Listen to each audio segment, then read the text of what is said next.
30 на деца од Струмица за прв пат годинава на летен планински камп. Шатори, вреки за спиење, кабаници, се само дел од опремата која понесува на Сувелаки, каде не само што ќе се забавуваат и уживаат во планинскиот предел, туку и ќе научат за основните правила и начала за зачувување на природните убавини.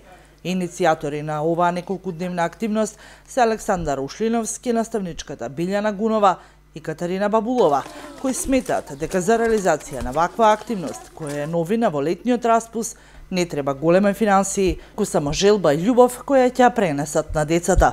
Многу ми е мило што слушам многу похвални и убави зборови за ова и се надевам дека ќе го продолжиме и ќе биде како традиција во Струмица и секоја година ќе одиме на планински камп.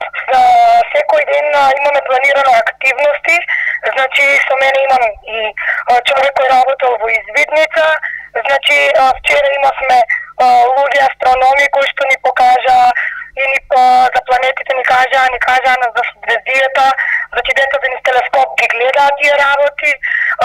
Исто така со Edelweiss имавме ориентација во природа и уште многу активности. Се радувам преку нашите слики и видеоклипови ќе видите се што направивме ние на овој планински камп. Компаниите кои застанаа позади овој проект и потпомогнаа негова реализација се надеваат дека летниот планински камп ќе порасне, а во него ќе уживаат неколку групи ученици во текот на целиот летен распуст. Сечека компанија целосно ја поддржува иницијативата за одржување на овој летен камп.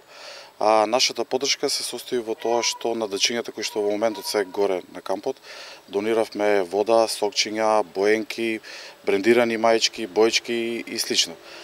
И во иднина ќе продолжиме со поддршката на ваквите проекти со производите на Кожевчанка од Квадарци. Реакциите на социјалните мрежи, каде и се постираат слики од летниот планински камп, се позитивни, со надеж дека токму истиот проект ќе прерасне во традиционален, каде истиот ќе го посетуваат не само деца од Струмица, туку од целата држава.